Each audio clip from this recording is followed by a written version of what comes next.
Bueno, empezamos. Muy buenas tardes con todos.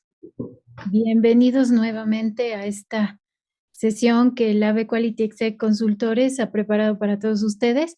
En esta ocasión hemos invitado a una persona muy especial, la bioquímica María Eugenia Costantini, que es jefa del Laboratorio de Endocrinología en el Instituto Nacional de Pediatría aquí en la Ciudad de México. Eh, Fue mi maestra en la UNAM de control de calidad y ahora pues es colaboradora de la AVE Quality Exec Consultores.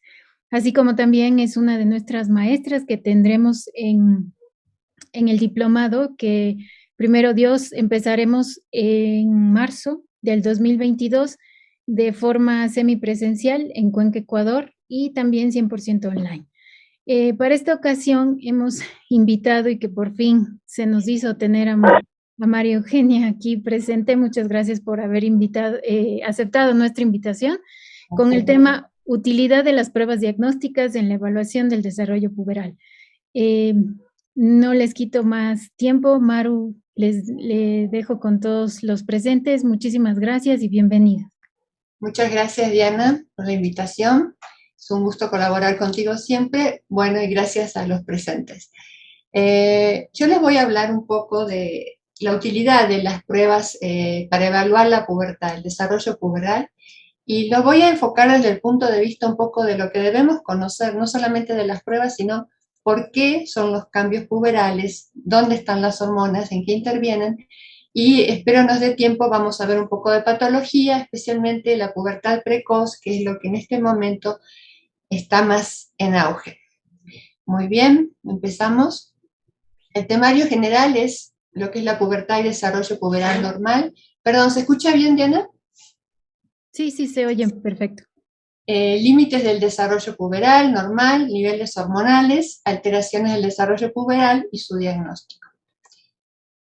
Vamos a recordar qué es la pubertad. Es un periodo de transición de la niñez a la vida adulta, donde va a haber cambios en los caracteres sexuales secundarios, o sea, lo que va a dar el fenotipo. Se alcanza la capacidad de fertilidad y se adquiere una proporción importante de lo que es la talla final y la masa ósea del adulto. Además, bien es conocido, hay cambios psicológicos hasta llegar a la madurez psicosocial. Un desarrollo puberal normal es una secuencia de cambios madurativos que están regulados por factores neuroendocrinos y hormonales bajo un control genético y también por influjo ambiental, la luz, la nutrición, la altura, el nivel socioeconómico, disruptores endocrinos, todo eso lo veremos. Todo comienza a nivel del hipotálamo, con la secreción de un decapéptido, una hormona muy chiquita, un neuropéptido que es el GnRH, o sea, la hormona liberadora de gonadotrofinas. La regulación de la pubertad es una regulación exquisita, fina y no bien conocida todavía, y siempre está en estudio por qué comienza, cuáles son las causas de que se dispare en un momento esa producción de hormonas. Podemos ver que en el hipotálamo hay lo que se llama hormona GnRH o LRH neuronas, que van a empezar a secretar mediante pulsos, un poco antes ya casi en el principio de la adolescencia. Perdón, Diana, okay, aquí estoy. Van a comenzar los pulsos de este generador. Es un generador, es como una usina que tenemos en el hipotálamo y va a empezar la secreción de GnRH. Esa secreción está regulada por muchos neuropéptidos y neurotransmisores. La GnRH, que viene del hipotálamo, va a pasar a la hipófisis a través del sistema porta, hipotálamo hipofisiario, que es un sistema vascularizado, y que vuelca esas hormonas a la hipófisis, y en la hipófisis anterior, tenemos una hipófisis dividida en anterior y posterior, en la anterior se va a producir LH y FSH, o sea, hormona luteinizante y folículo estimulante, que son las hormonas que van a llegar a las gónadas, o sea, ovario y testículos, para la producción de las hormonas sexuales. Como podemos ver en esta gráfica, en la prepubertad, la LH y FSH están totalmente planas y al comienzo de la pubertad empiezan grandes picos de secreción de GnRH, sobre todo en la noche, Por eso dicen que los adolescentes duermen mucho, pero por algo deben dormir, porque es bien importante para su avanza, no sé por qué. Ahí está. Ok. El eje hipotálamo entre hipófisis y gónadas es un eje, es el eje importante y lo que va a conducir todo el desarrollo sexual. Entonces, en el hipotálamo vamos a tener factores estimuladores e inhibidores, también a nivel de hipófisis y a nivel de gónadas. En realidad, esas células productoras de GnRH no se originaron embriológicamente en el hipotálamo, sino en la placa olfatoria, y hay una migración, aquí vemos las células en verde, que migran hacia el hipotálamo. Va a producir GnRH, en la hipófisis LH-FSH, y van a actuar sobre las gónadas, como ya les mencioné, para producir los esteroides sexuales. Esa regulación cada vez se sabe más y más y más, es un tema, bueno, que a mí me apasiona. Es tan exquisita, tan regulada por muchos factores. Por ejemplo, tenemos la leptina o la grelina, que son hormonas que intervienen en el metabolismo de los lípidos, de los carbohidratos, de cuando comemos, de la saciedad, que son activadoras de ese núcleo de hormonas, el glutamato, y también tenemos cosas que son inhibidores. En el año 2003 aproximadamente fue la piedra angular del descubrimiento de por qué inicia la pubertad. Se descubrieron las neuronas Kiss, que producen quispectina, que es el disparador. Pero esas neuronas Kiss, aparte, están reguladas por otras neuronas, como neuroquinina B, dinorfina, y todavía se siguen descubriendo más cosas. Entonces, no es muy antiguo el tiempo, o sea, no tenemos mucho tiempo de conocer esa regulación tan exacta, y todavía falta más. Esa regulación del sistema nervioso central empieza desde que tenemos un feto hasta la vida adulta. Durante la etapa fetal vamos a tener importantes cambios hormonales, vamos a tener, aquí tenemos la pubertad, las hormonas relativas a la edad adulta, y vemos en blanco las hormonas LH y FSH en la etapa fetal están altas, si ven la línea blanca hacia arriba. Y cómo el sistema nervioso central va a empezar a inhibir en verde durante la niñez esas hormonas, porque no debe haber una pubertad adelantada, teóricamente, ¿verdad? Hasta llegar a la edad adulta en que va a cesar la inhibición, o sea, la línea verde, y vamos a volver a tener las hormonas en aumento. Entonces, en el momento de nacer, acá donde dice su clínica neonatal mini puberty, hay una mini pubertad, ahorita vamos a ver qué podemos ver en el laboratorio, porque hay un freno de las hormonas esteroides de la mamá, entonces se liberan las hormonas de la hipófisis del bebé. Esa mini pubertad va a tener diferentes tiempos de duración si es niña o niño.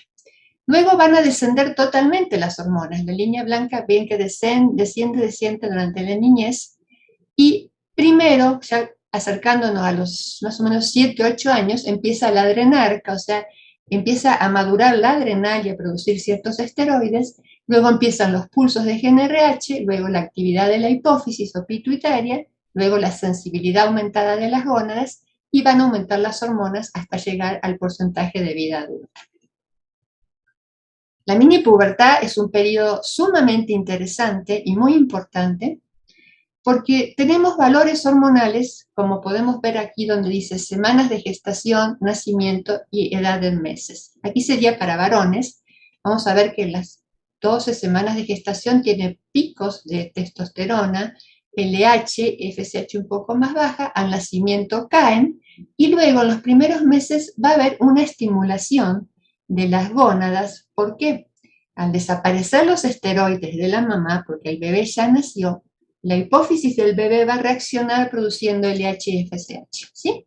Entonces, el testículo del bebé va a estar estimulado, y por unos meses, si medimos testosterona, va a estar alta, va a tener valores adolescentes.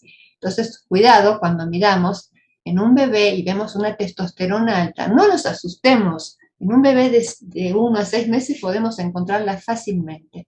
No hay que pensar que estamos midiendo mal. En las niñas es similar, pero en las niñas va a producir estradiol, la línea gris, y va a ser fluctuante y puede durar a veces hasta 2 años, ¿sí? Esa mini pubertad. Son valores que suelen estar un poquito altos.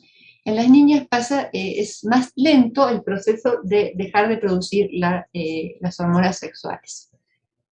Todo esto entonces es normal, es fisiológico y por ejemplo en las niñas, las que somos mamás y hemos tenido una niña, podemos ver que por ahí va a haber un pequeño sangrado. Vamos a ver en el pañal un pequeño sangrado y es una pequeña menstruación.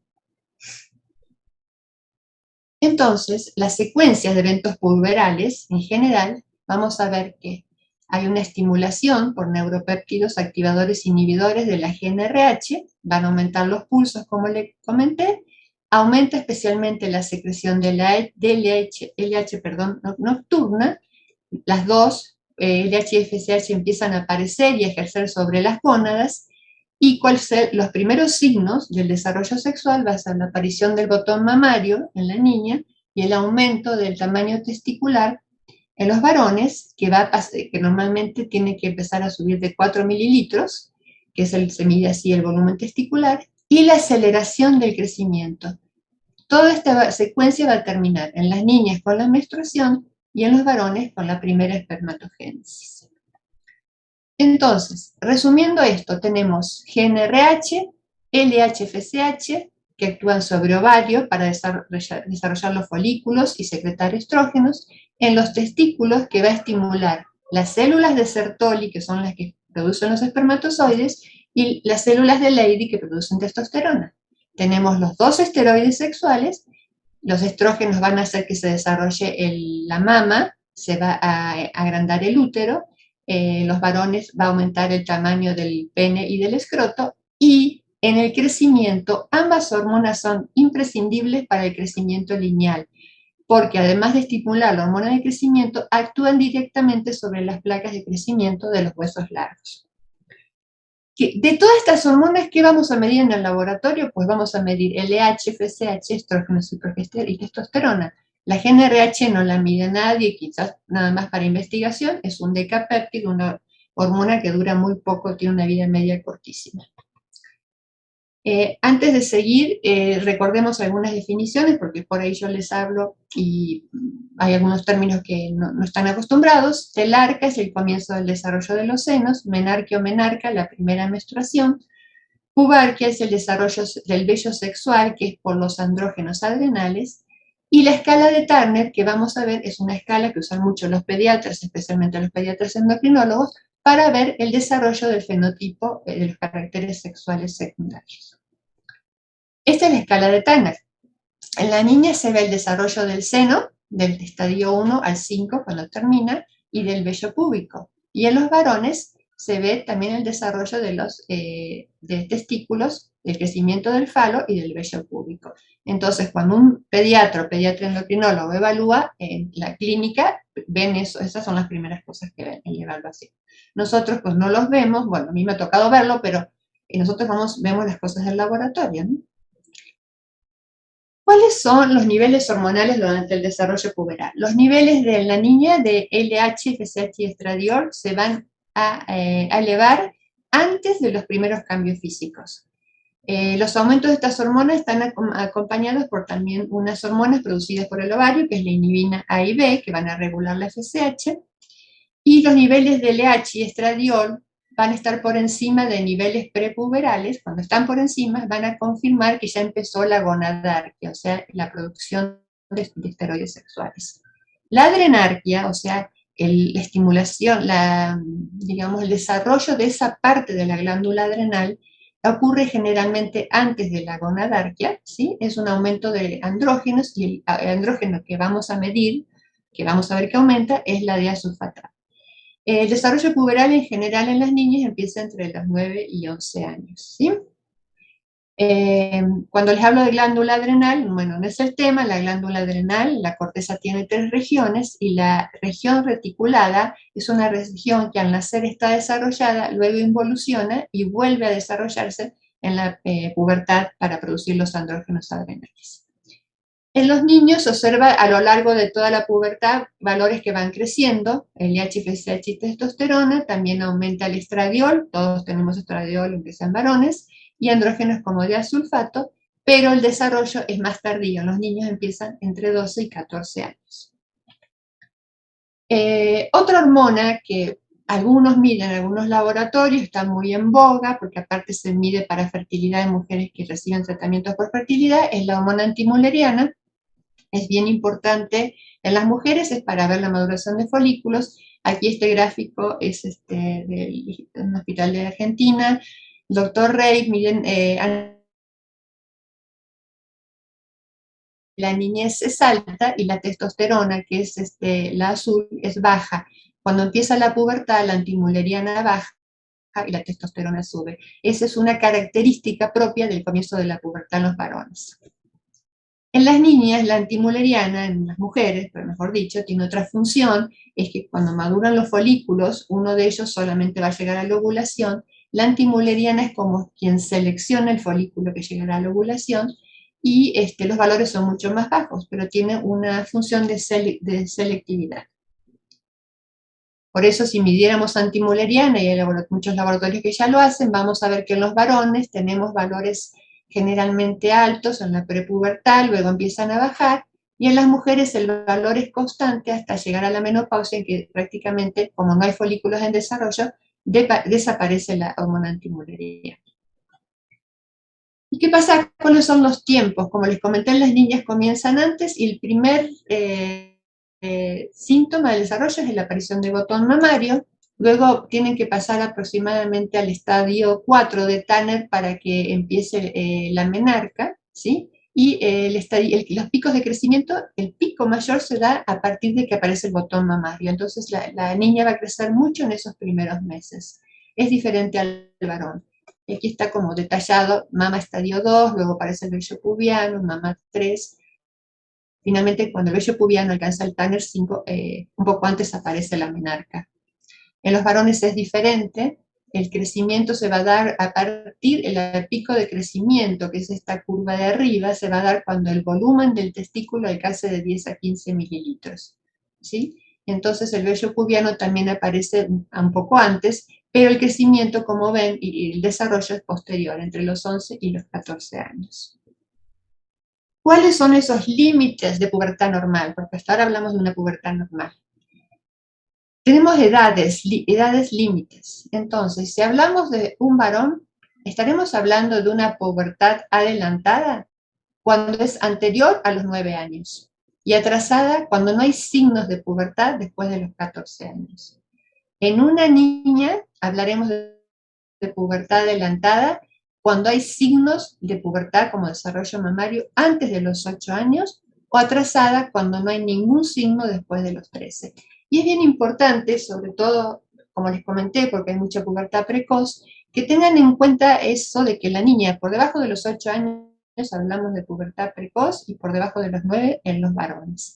Porque pueden ver valores de laboratorios que les llamen la atención y que teóricamente no corresponden a la edad del paciente.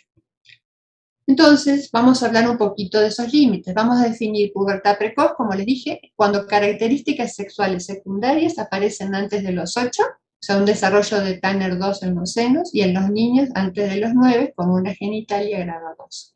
Y retrasada en las niñas cuando no ha aparecido el desarrollo mamario a los 13, y en los niños cuando no ha superado los 4 mililitros de volumen testicular a los 14 años. O cuando empieza el desarrollo y se detiene y no se completa durante 4 o 5 años.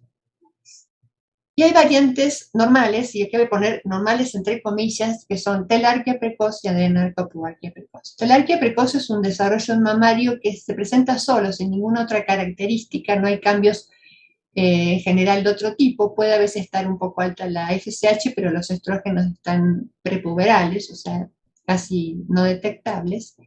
Se considera que es la mayoría de las veces idiopática, o sea que no hay una causa fisiológica. Sin embargo, en varios estudios se ha visto que suele haber algún gen ahí que está diferente, y se ha visto que las niñas que comienzan con una telarquía precoz sin otro signo, a veces es muy chiquitas, 3, 4 años, a la larga van a tener una pubertad precoz. Generalmente no se tratan, solamente se vigilan. Lo mismo que la adrenarquia precoz, o sea, cuando hay vello púbico antes de los 8 años en las niñas, 9 en los niños, generalmente puede haber acné, vello axilar y sudor con olor, y también sería una maduración precoz de la zona reticular del adrenal, pero ya hay más estudios que dicen que hay que vigilar porque estos niños en un gran porcentaje pueden desarrollar una pubertad precoz completa.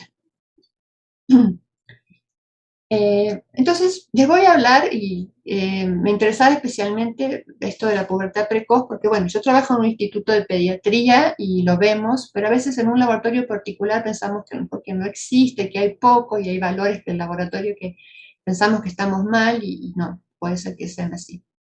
Entonces, cuando las características sexuales de las niñas antes de los 8, antes de los 9 en los varones aparecen, se habla de pubertad precoz. No solamente va a haber cambio en las mamas y genitales, sino va a haber aceleración del crecimiento y de la edad ósea. Y es importante asegurarse si es progresivo, o sea, si va siguiendo o si se detiene. Eso lo hacen los médicos, bueno, a través de estudios hormonales que hacemos nosotros y estudios radiológicos.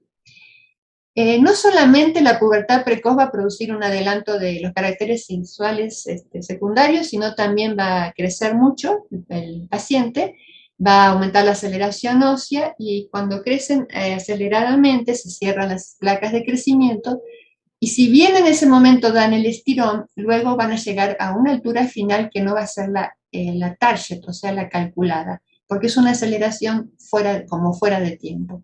Entonces, cuando hay pubertad precoz, se trata para detenerla. Hay una tendencia progresiva en los países industrializados, hay variaciones étnicas y raciales, también hay exposición a estrógenos exógenos, como los fitoestrógenos, disruptores endocrinos, por ejemplo, ahorita vamos a ver algunas resinas dentales o plásticos de los envases de comida, estos que empieza con Tupperware, uso de lociones, cremas a veces de la mamá o bálsamos que tienen aceite de lavanda. Y aparte de todo, la pubertad precoz produce alteraciones psicológicas como estrés, ansiedad, depresión, psicosociales, porque imagínense que empiezan a tener un aspecto ya de adolescente y a lo mejor acá nos han llegado niñas de 3, 4 años, agresividad, mal rendimiento escolar. Estos son dos dibujos del Hospital de Niños Ricardo Gutiérrez de Argentina, del área de psicología. Fíjese cómo se dibujan ellas mismas dos niñas con pubertad precoz. Esta niña es una niña de 8.2 años y se dibuja a ella misma, se percibe vestida como una mujer grande, maquillada, todo un ámbito todo muy romántico. Y esta otra niña de 6 años y medio se dibujó los senos, por ejemplo, y se dibujó el vello púbico, aunque aquí no se note mucho. Es como se autoperciben, porque realmente se ven así. Hay muchos algoritmos, no es un tema sencillo, yo les voy a dar un panorama general. Hay muchos algoritmos, este último artículo del Clinical Endocrinology nos dice qué es lo que hacen los médicos y nosotros también debemos conocer un poco de qué se trata. Entonces, cuando tenemos esas características antes de los 8 o 9 años, uno de los estudios que hacen los médicos es el estudio de la edad ósea, si está acelerada o si ven, los miden por supuesto, van a medir, nos van a pedir testosterona, estradiol y LH. Siempre ven hacia la izquierda de su pantalla, van a ver los estudios también, se puede hacer estudios genéticos, se puede estudiar el gen KISS y un gen que ahorita están estudiando en Brasil, pues les comento, que es un gen mutado, que es el que bloquea la pubertad, y cuando está mutado se dispara la pubertad. Y también se tienen en cuenta los factores sociales, como ser la adopción, el estrés social o la exposición a disruptores endocrinos. Se ha visto, ya hay muchos artículos, que niños que han sido adoptados de áreas muy pobres, como de África y Caribe, que van a vivir con familias a Europa, con otra condición social, han presentado pubertad precoz. Aparentemente son los cambios psicosociales, los cambios de la comida, o sea, el vivir mejor, el tener otro tipo de nutrientes. Eso ya está bastante comprobado y también con los disruptores sexuales.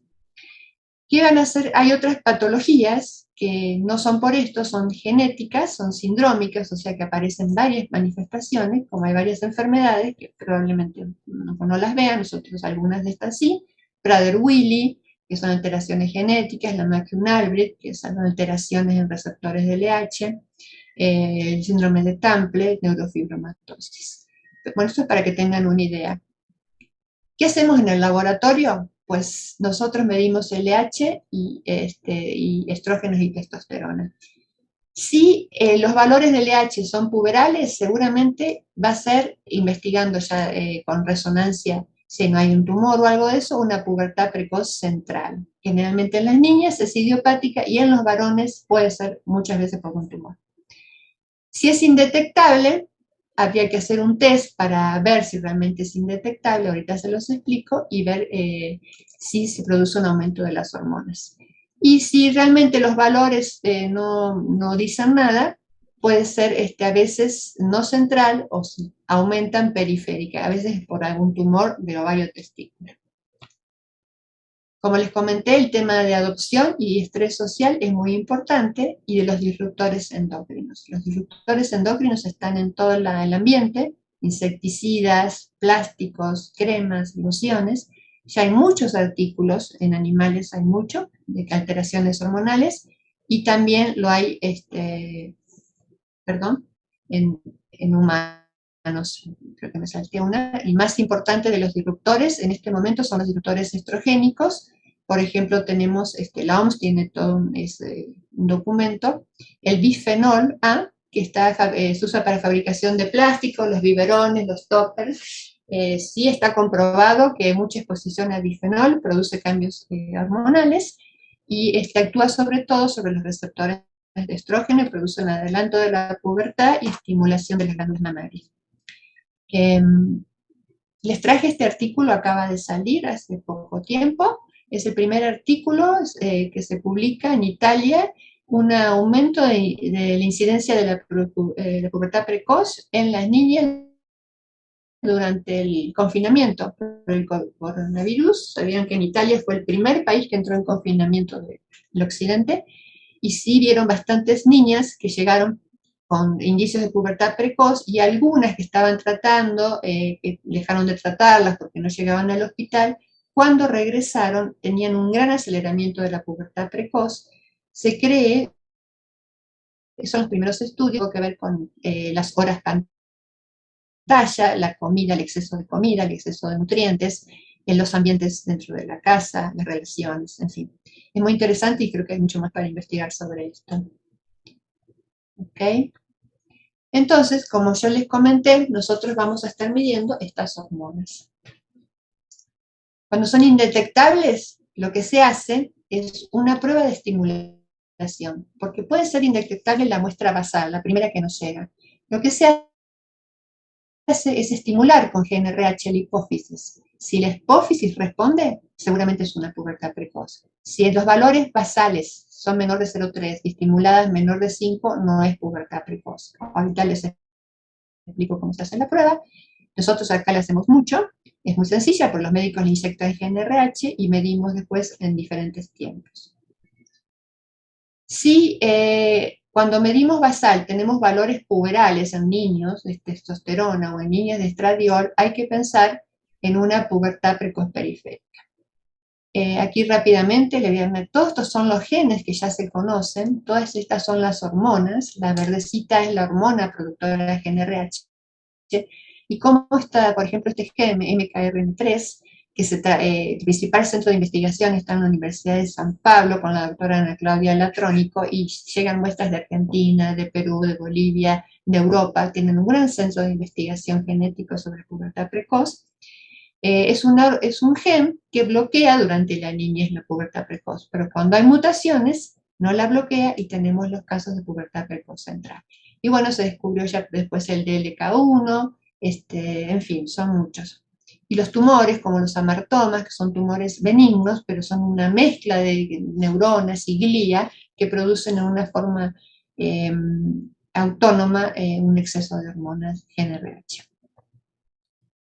¿Ok? Entonces aquí le marco quienes regulan a la liberadora de GnRH, las quispectinas, que son estimulantes, DKN y KND, que son inhibidoras, y el MKRN3. Ahora, hay un independiente, o sea, que no depende del sistema nervioso central, que puede ser por causas diferentes, ¿sí? Por ejemplo, por acción de esteroides endógenos o exógenos, a veces las cremas que las niñas pueden robarles a la mamá que tengan estrógenos. Generalmente menos del 10% es periférica, casi todas son centrales. o por otras enfermedades como el síndrome de McCone-Albright, la testotoxicosis en los varones, por mutaciones de receptor de LH, tumores de ovario y testículo, aquí hemos tenido, exposición a esteroides exógenos como cremas, alimentos que tienen hormonas, también patología de la glándula adrenal como la hiperplasia suprarrenal congénita o carcinoma adrenal, y tumores secretores de gonadotrofina coriónica, germinomas, que es un tumor bastante común en los niños, o el craneofaringioma. Aquí una vez tuvimos un caso, después se los comento, de una interferencia entre LH y HCG, y ahora les voy a decir por qué puede ocurrir. Síndrome de McCune-Albright es un síndrome que está caracterizado, son estos niños, generalmente niñas, con manchas color café con leche, no es vitiligo, tienen problemas óseos, tienen una estimulación sin freno el receptor del LH, entonces todo el tiempo la LH está estimulando y tienen pubertad precoz, hipercortisolismo, hipertiroidismo y exceso de hormona de crecimiento, hipofosfatemia y varios problemas óseos. Y tenemos varios pacientes así nosotros. Y la testotoxicosis en los varones son mutaciones del receptor del LH, entonces las células de Leydig y testosterona están todo el tiempo secretando testosterona de manera autónoma, es autosómica dominante, y tenemos niños de 2 a 4 años con un aumento de los testículos de adultos y una aceleración del crecimiento muy avanzada. Otras causas puede ser un tumor de las células de Leydig y el testículo, tumores de ovarios que secretan estrógenos, tumores secretores de hormona gonadotrofina coriónica humana, que actúa igual que la LH sobre el testículo, exposición a esteroides sexuales, y a veces los hipotiroidismos no tratados, lo que producen, cuando hay hipotiroidismo, nosotros tenemos T3, T4 baja, TSH y TRH aumentada, pero la TRH no solamente actúa sobre la TSH, sino sobre la prolactina. Entonces, al estar la TRH aumentada, y aumento la secreción de prolactina y aumenta el desarrollo de la glándula mamaria. Entonces, el hipotiroidismo, siempre que investigamos una pubertad, debemos hacerles un estudio de perfil tiroideo para ver cómo está el eje hipotiroideo. El eje tiroideo, perdón. Bueno, los médicos hacen la historia clínica, por supuesto, si hubo exposición a tóxicos, fármacos, si los papás tuvieron una pubertad precoz, etcétera, infecciones, la exploración física, el estadio de Tanner, la maduración de la vulva, del clítoris, peso, talla, etcétera. Las pruebas de imagen, se hace la edad ósea, se hace un ultrasonido, sobre todo en las niñas para ver tamaño de ovarios y si hay aumento del tamaño del útero, y en los varones para el tamaño testicular. Y la resonancia magnética es obligada en los niños niñas menores de 7 o niños también, porque en los varones muchas veces la pubertad precoz es por un tumor del sistema nervioso central. Y bueno, aquí llegamos a qué pasa en el laboratorio, que es lo que más les importa a los químicos. ¿Qué vamos a medir? LH, FSH, estradiol si es niña, testosterona si es niño. Si están en un rango puberal, generalmente orientan a una pubertad precoz central. Si solo está elevada FSH y LH baja, sugiere que la situación todavía es prepuberal, incluso puede estar todavía en una mini pubertad. La FSH no es tan sensible, no es tan buena para el diagnóstico en este sentido. En general, una relación LH-FSH menor de 1 es prepuberal y mayor de 1 es puberal. Y un estradiol elevado sugiere una situación puberal, pero puede solaparse con valores prepuberales. Y ahora hablaremos un poco de la sensibilidad de los métodos, que es importante. Niveles muy elevados de estradiol se encuentran en tumores ováricos y suprarrenales que produzcan estrógenos y en quistes ováricos. Una testosterona aumentada mayor de 0,5 nanogramos por mililitros en varones va a verificar pubertad, pero no va a decir de dónde es el origen. Un diasulfato o 17-hidroxiprogesterona es para ver si hay un problema en la adrenal, sobre todo la 17-hidroxiprogesterona. Y la beta-gonadotrofina coriónica es de utilidad como marcador tumoral en casos de una pubertad periférica secundaria a un tumor germinal productor. ¿Qué es un tumor germinal? Es un tumor de las células germinales, óvulo o los espermatozoides, las células que producen la beta-HCG. Los tumores germinales suelen dar metástasis a nivel del sistema nervioso central. Nosotros tuvimos hace mucho tiempo un caso en que nos apareció un paciente que no estaba todavía bien el diagnóstico, con una LH en varón, recuerdo, altísima, no correspondía con su edad, porque ya era un adolescente, o sea, no correspondía que la LH estuviera tan alta, pero cuando se le midió la beta-HCG estaba muy alta, era un tumor germinal que había hecho una metástasis en el sistema nervioso central. El tema acá, y ahora creo que es la que sigue, ¿no? Le voy a explicar por qué a veces cuando tenemos una LH alta, podemos tener una reacción alta porque hay una interferencia entre estas dos hormonas dependiendo del reactivo y del método. Bueno, y después tenemos pruebas funcionales, que es la que hoy les expliqué hace un rato, qué hacemos cuando los valores están dudosos. Los médicos le hacen el test de GNRH o de análogos, se le da GNRH para estimular hipófisis o un análogo, y si la LH a las 4 horas aumenta mayor de 5 unidades, ya podemos prácticamente decir que es una actividad pubertad precoz central. A la respuesta prepuberal de la LH estará baja en los casos de que no haya una pubertad central, no va a responder a esa estimulación. Es la prueba que más hacemos en el hospital. Entonces nosotros hacemos una medición basal de LH, luego a las 4 horas y a las 24 horas. Y tienen un valor de corte de 5, pero hay muchos protocolos que usan 8, otros 6, depende del protocolo que utiliza el médico, de los protocolos conocidos en Europa y en Latinoamérica. Algo que quiero mencionarles que es muy importante para nosotros los químicos es conocer que la LH y la gonadotrofina coriónica son muy parecidas, son glucoproteínas, al igual que la TSH y la FSH, o sea, son 4 hormonas que comparten la cadena alfa y tienen distinta la cadena beta. Sin embargo, entre la LH y la gonadotrofina, la similitud de la cadena beta es muy, muy parecida. La beta-HCG tiene 145 aminoácidos y la beta de la LH 115. Y entre esos aminoácidos, un 80% son los mismos. Hay métodos, hay reactivos, marcas, no voy a dar nombres, que cruzan, que tienen un cruzamiento, y en el que yo uso, yo lo sé, y lo tiene, y lo comprobé con ese paciente. El fabricante te va a decir generalmente que no existe eso, pero uno lo puede ver analizando, por ejemplo, los programas de control de calidad externo. Uno puede ver dónde se ubican los resultados de una marca y dónde se ubican los resultados de otro en el histograma de valores. Entonces tengan muy en cuenta eso, el cruzamiento entre estas dos moléculas depende de la especificidad, depende del anticuerpo que use el fabricante. Si no es suficientemente específico, vamos a tener valores que son cruzados. Bueno, de la pubertad retrasada también es un tema sumamente largo, nada más voy a dar un panorama muy general. Es cuando en las niñas no aparece el botón de desarrollo mamario después de los 13 y en los niños después de los 14 no hay un aumento del volumen testicular. El retraso puberal es más frecuente en los varones que en las niñas, ¿sí? Puede ser etiología familiar o idiopática. También hay muchos algoritmos.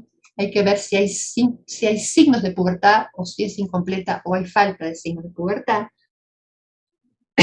Eso determinará qué estudios se van a hacer. Siempre hay estudios de edad ósea, siempre hay resonancias y todos esos estudios. Y también se hacen cariotipos. Aquí en los pacientes, cuando hay dudas, se hacen cariotipos. En el laboratorio, midiendo FSH basal y LH, podemos tener dos tipos de situaciones. Cuando son bajas, puede ser un retraso constitucional del crecimiento, o sea, ya es así, familiar, y en algún momento va a empezar. Problemas de tiroides, enfermedad crónica, problemas de alimentación, por ejemplo, la bulimia, la anorexia. Síndrome de Kallmann, que es un síndrome genético que no se produce FSH en la hipófisis. En fin, pueden ser estas cosas, no son tan comunes, se hace casi siempre una resonancia magnética. Cuando la LH y FSH están elevadas, pero no tenemos testosterona ni estrógenos y no hay desarrollo de caracteres secundarios, hay que hacer un cariotipo sí o sí, y podemos tener de lo más común, entre comillas, un síndrome de Turner o un síndrome de Klinefelter. rápidamente, el síndrome de Klinefelter, ese es un varón que va a tener un mosaicismo, en vez de ser 47XY, va a tener generalmente 47XXY. Tienen características masculinas, pero no muy desarrolladas. Generalmente son altos. Aquí está el cariotipo, el defecto cromosómico.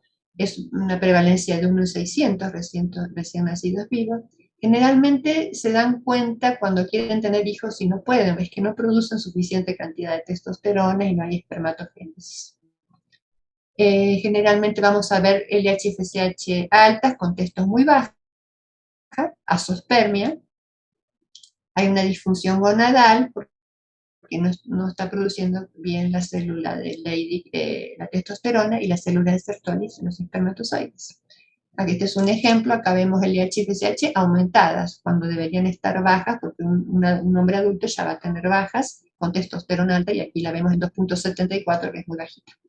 Y el de Turner, quizás ya lo conocen más, es el cariotipo de las niñas X0, o sea, no es XX.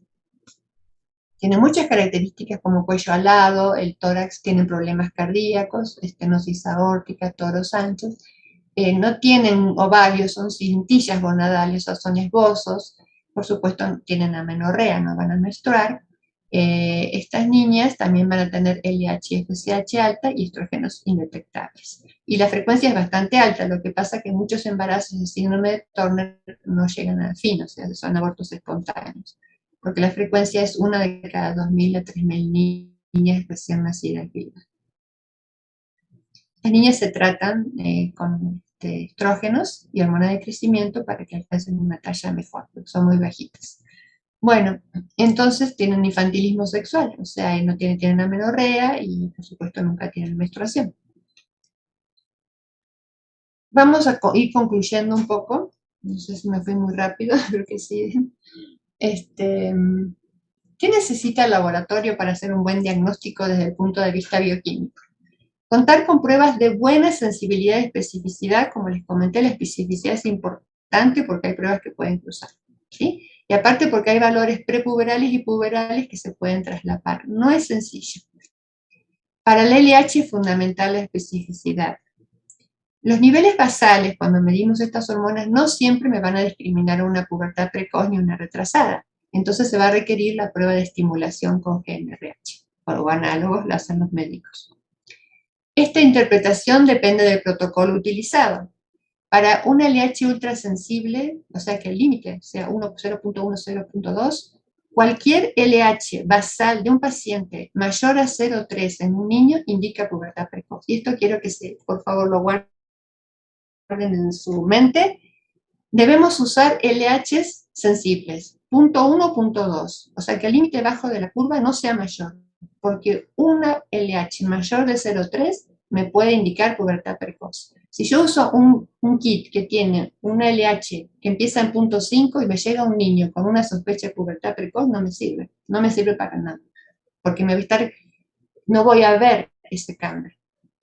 Cuando lo hago la estimulación, y me da mayor de 5, ya es un diagnóstico de pubertad precoz central del laboratorio.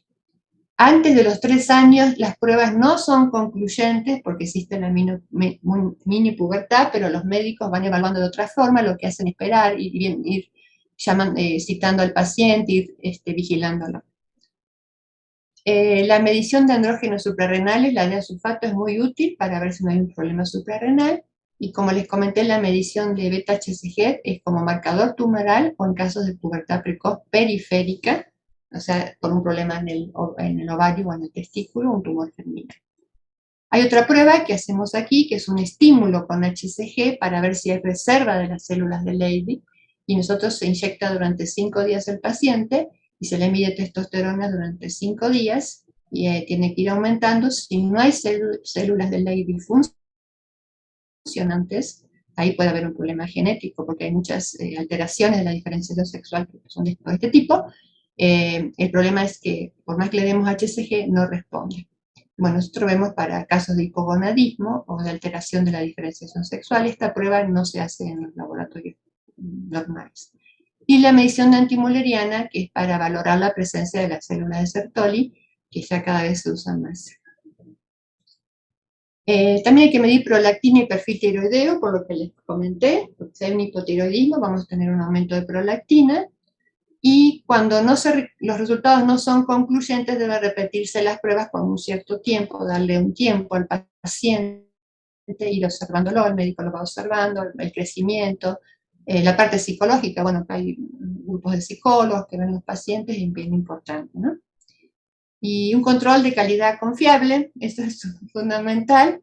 Cuando nosotros medimos hormonas, que medimos cantidades tan pequeñas, importante es mantener un buen control de calidad, un buen desempeño del proceso con el coeficiente de variación lo más bajo posible, porque podemos tener unos cambios en los valores que se deban más a la imprecisión del laboratorio que al cambio del paciente en sí. Y lo que queremos ver es un cambio del paciente, no del coeficiente del laboratorio.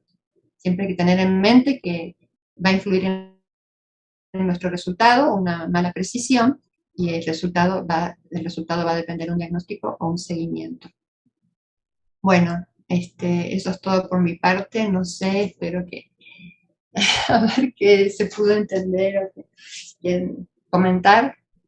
Es un pantallazo genial, es un tema muy amplio, hay mucho más, pero bueno, es para por lo menos incentivar el interés por un tema por algo que les puede llegar a ustedes, pacientes, y les pueden pedir pruebas, no se asombren de las pruebas que puedan pedirles, ¿no? A un niño. Bueno, Mar, muchísimas gracias, de verdad, súper interesante. Muchas cosas que uno desconoce, aunque está todos los días en el laboratorio, ¿verdad? Y mucho más en el tema de los niños. Los niños, sobre todo, como usted bien dice, los métodos, muchas veces pues, la linealidad no dan valores tan bajos, ¿no? Y en los niños, como ya hemos visto, a mí me sorprendió muchísimo esto que cuando son muy chiquitos, de 1 a 6 meses, pueden tener valores de adolescentes, ¿no? Eso estaba, eh, me sorprendió, la verdad. No sé si alguien bueno, alguien de los presentes tiene alguna pregunta. Sí, a ver. Dice, no le entendí sobre la LH ultrasensible y basal. ¿Podría repetir esa parte, por favor? Sí, bueno, hablo de LH ultrasensible, aquella LH que en mi método donde yo mido tengo un rango de calibración que empieza en punto 1 o punto 2, ¿sí? Hasta lo que mida, no se puede llegar, no sé, depende del método. Cuando estoy hablando de niños, a mí me interesa esa zona baja de la curva, ¿no? Es ultrasensible. Antes las LH, bueno, creo que todavía existen métodos que empiezan en punto 8 o 1. Entonces, a mí me llega un niño con probable pubertad precoz, probable, y yo la mido, y lo mínimo que mido es 1, yo no puedo saber si realmente bioquímicamente ya empezó la pubertad. Esto no es una cosa puesta así al azar, no, hay muchos estudios, entonces ya se estableció a nivel de consenso entre los endocrinólogos pediatras prácticamente del mundo, la asociación es española, la asociación latinoamericana, la asiática, la europea, etcétera, que cualquier LH basal en un niño o niña mayor de 0.3 es probable pubertad precoz y hay que seguir los estudios. ¿Okay?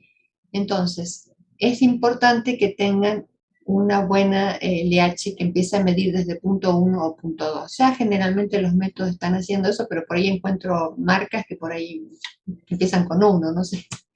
Pero ya no sirve, no serviría, o sea, sirve para un adulto, para una mujer, para una menopáusica, para una mujer en edad fértil, pero no sirve para medir para un niño. No sé si respondí la pregunta o tenía dos partes la pregunta, Diana. Está bien. Decía la LH ultrasensible y basal. ¿Puede repetir esa parte? Y la basal, bueno, el médico cuando sospecha, el protocolo que hace es tomar una muestra basal, ¿sí? De LH, FSH, estradiol, le inyecta gonadotrofina coriónica, GnRH, se llama triptorelina, son comerciales, son análogos, y a las 3 horas se le toma muestra otra vez. Si la hipófisis del paciente ya está activada para empezar la pubertad, va a producir LH, ¿sí? Si le inyecto GnRH. Si no está activada, porque son como células dormidas que de repente despiertan, no va a producir nada. Si está activada a las 3 horas, acá usamos un protocolo que medimos, a las 4 horas y a las 24, A las 4 horas voy a tener valores mayores de 5. Cuando es mayor de 5 ya se confirma pubertad precoz, ¿sí? Se hace también con la FSH, pero la FSH no es tan sensible para decir es una pubertad precoz. También medimos si es una niña estradiol basal y estradiol a las 24 horas. ¿Por qué a las 24 horas? Porque hay que darle tiempo de que la LH llegue al ovario y estimule los folículos para producir estrógenos, ¿no? Entonces, si vemos, por ejemplo, una basal de por ahí 0.2, le dan GnRH, y resulta que a las 4 horas le subió a 6, el estradiol basal era casi indetectable, pero a las 24 horas tiene un estradiol de 50-60, ya es una pubertad precoz, ¿sí? Y en el varón, en vez de estradiol, vamos a medir testosterona, ¿sí? Basal y 24, con el mismo esquema, midiendo el LH basal a las 4 horas y a las 24. Pero hay diferentes protocolos, algunos miden a las 3 horas, hay muchos protocolos dando vuelta, depende del que escoja el hospital o el lugar, el que escoja el médico, porque el médico les va a decir cómo lo quiere la prueba. Ok, Maru, gracias. Nos dice la misma persona, ¿dónde podemos encontrar valores de referencia para niños? Es un tema difícil, muy complicado los valores de referencia para niños. Miren, nosotros acá en el instituto no tenemos valores de referencia propios porque no tenemos pacientes normales, o sea, todos tienen patología. Usamos valores de referencia bibliográficos. Hay una página, Cali, Caliper, Caliper, que es de Canadá, Caliper, que ahí pueden encontrar, es para pediatría, no hay de todo, pero cada vez hay más, incluso pueden poner la plataforma, el equipo que usan, hay para 2 o 3, hay valores de referencia de ahí, hay valores de referencia, por ejemplo, de algunos, el Children's Hospital de Filadelfia lo pueden bajar de la página, valores de referencia.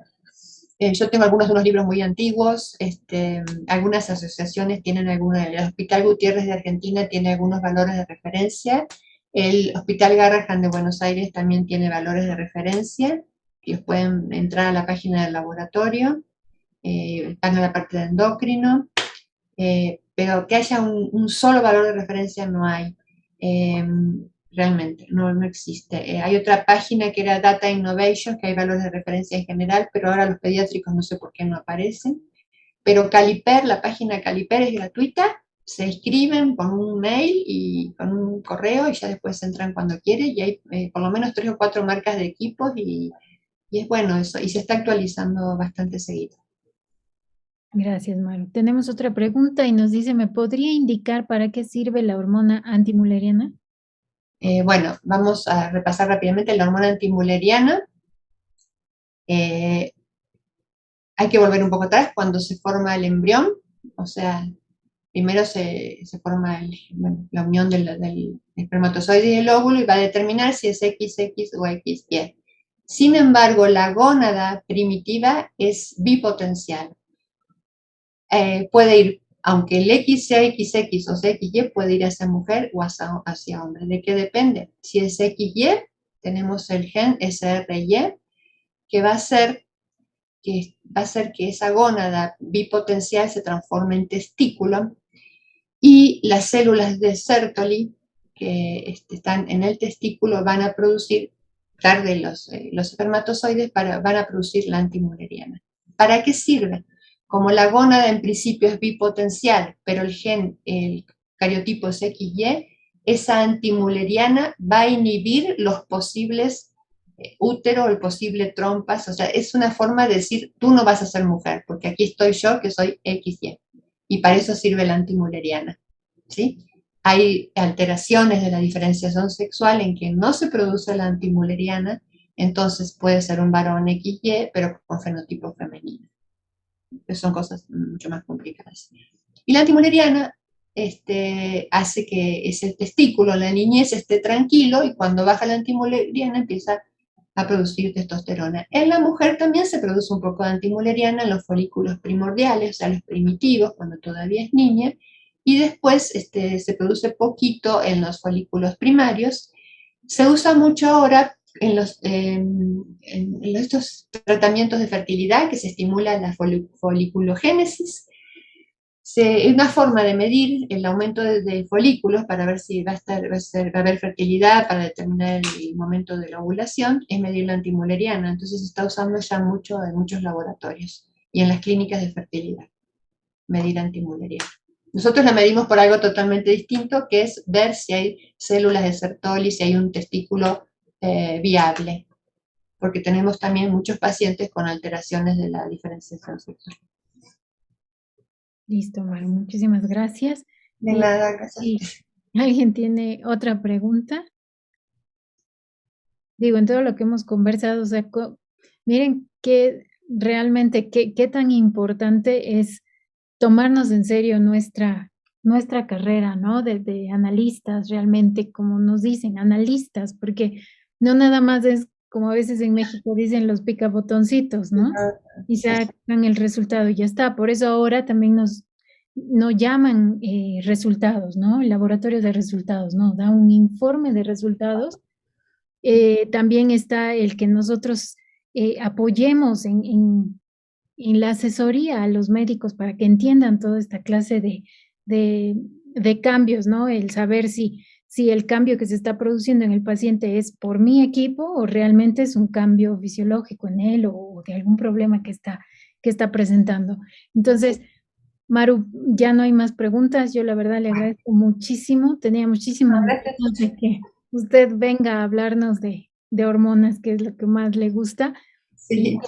Y que nos haga ver, ¿no? Tanta cosa que tenemos que echar mano de los, incluso de los insertos, que ahí están muchas cosas que tenemos que saber de los manuales de los equipos para poder entender y ayudar y apoyar al médico en esta parte química. Como dicen, nosotros vemos al paciente por dentro y ellos lo ven casi por fuera, ¿no? Muchísimas gracias. El tema importante, lo importante es que uno conozca lo que está midiendo, lo que da nuestro equipo, el método, lo que sea, y saber diferenciar si hay algo que es realmente de la metodología o no, y saber las limitaciones del método para algunos pacientes, ¿no? Y bueno, y en hormonas, como las concentraciones son nanogramos, picogramos, bien bajitas, es muy importante estar segura del proceso, para estar segura del resultado, ¿no?, que estamos brindando. Les agradezco también mucho la presencia.